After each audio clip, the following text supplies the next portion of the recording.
Great. That's great. But ignore the camera and look at me. And I will ask you your name and affiliation in a moment just to get the identification correct on the tape. Yeah. Okay, I'm great. sure you've done this loads of times. Okay. Okay. Yep. Well, Doctor, can you tell me, first of all, your name and your affiliation? So I'm Bernard Escudier. I'm working at Gustave Roussy Institute in Villejuif, which is in the suburb of Paris in France. Okay, thank you. Now, can you talk to me then, first, well, really about the presentation you made today about new pathways in kidney cancer? Can you just summarise what the key points were of that presentation? Yeah, I think there are two key points. The first one is there are a lot of interest around escape mechanisms. So what we do actually in kidney cancer, we treat them mainly by VEGF inhibitors or mTOR inhibitors. And what we know is that most of the patients have some efficacy with these drugs, but almost all the patients at one point escape to the drugs. And what is going on is that we start to understand what's going on to explain the escape mechanism. Of course, I mean, some factors are released by the tumor or by the stroma of the tumor, explaining why the tumor becomes resistant. Understanding that mechanism, we have no targets that we try to block to avoid resistance. So among these targets, FGF, fibroblast growth factor, has been one of the interesting factor to block, and we have done a large trial called the GOLD trial looking at dovitinib, which is FGF VEGF inhibitors. And this drug unfortunately failed to show a benefit in patients with kidney cancer, and it will be presented at this meeting here. Is it the case, though, that there are many escape mechanisms and FGF is possibly just one of them?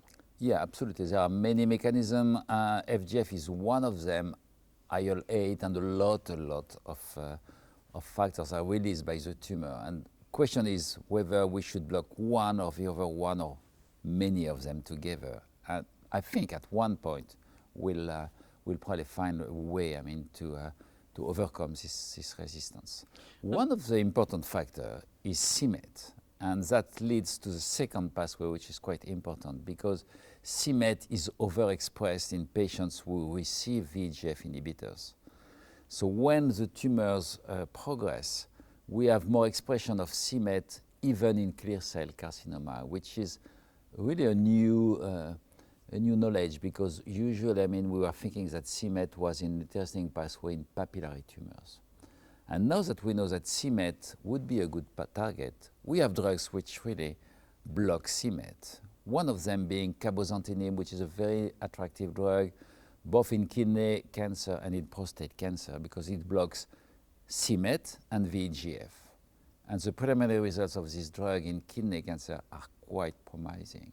So we launched a large phase 3 looking at cabozantinib versus everolimus in kidney cancer, and hopefully we will be able to show that this new pathway will be of interest. So this is a c-Met and VEGF inhibitor? Yeah, both, yeah. And how far have you progressed with it? So we did the phase 2, which was promising, and we just launched the phase 3, which is going to be a 600 patients randomized study looking at patients who have received at least one VEGF inhibitors, and we'll go to either cabozantinib or everolimus, and we'll know whether, I mean, this drug is going to benefit the patients. And when will you know? What timescale are we looking at? So probably looking at 2015 or at the latest 2016. Yeah. So if you block c-Met and you block VEGF, how many other pathways are there that you think you need to block?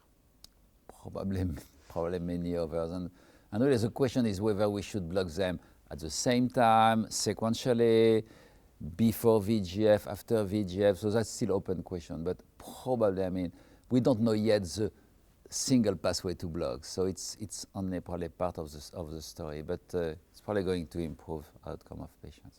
I mean, what do you do then when you've got so many potential pathways which could really be helpful? You're in the middle of a maze. You say, okay, VEGF, great, we can do that. c-Met, we think we can do that. How do you decide which ones to go for?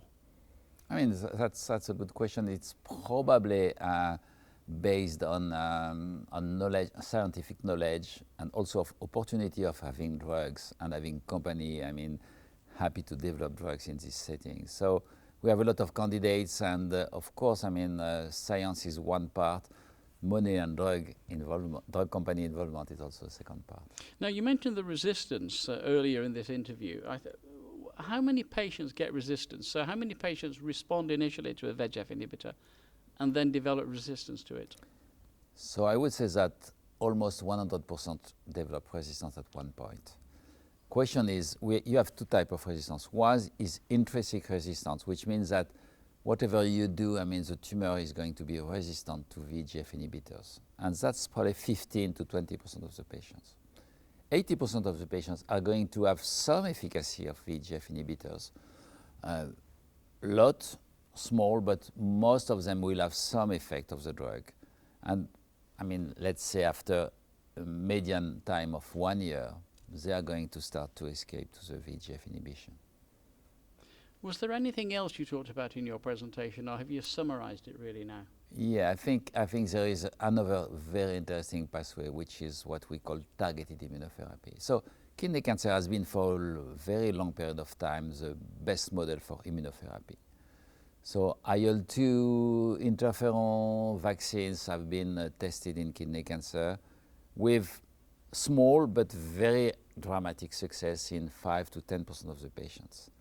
Now we have understood what the reason because and why immunotherapy is not working to everyone. And the reason is that immune system has a way, I mean, to stop its activity because it has been done mainly for infection. So now that we understand why there is some break in the immune system, we can block the break and release the immune system. And it started with a drug which is very attractive, which blocks PD-1, PD-L1 interaction. So PD-1 is expressed on immune cells, PD-L1 is expressed on tumor cells, and by blocking this signal between those two cells, we are able to make the immune system working again. And we have seen a lot of activity in many cancers, including, of course, renal cancer. So very promising. Now, question is how to demonstrate it's active. And we have a large trial which just closed enrollment, looking at how this drug can improve overall survival in kidney cancer.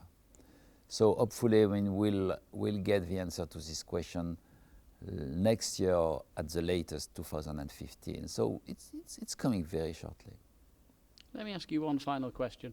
Let me ask you to look into your crystal ball. Mm-hmm. If we were doing this interview in 5 or 6, 7 years' time, what do you think we'd be talking about new pathways in kidney cancer? So I think in 5 to 6 years from now, I mean, what we are going probably to talk about is how to trigger and to find out the good target, because I'm sure that we'll have personalized medicine in kidney cancer. So we'll probably do at one point a biopsy of the tumor, and then because they express PD-L1, for example, we'll give a PD-1 inhibitor. If they express c-Met, we'll give a c-Met inhibitor. If they express another target that we still don't know at that time, we'll give another drug. So I think, as in every cancer, at one point, and I think 5 years might be a reasonable time, we'll probably personalize the medicine by looking at the tumor and maybe at the host too.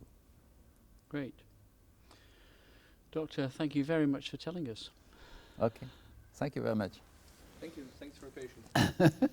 That was fabulous. Really.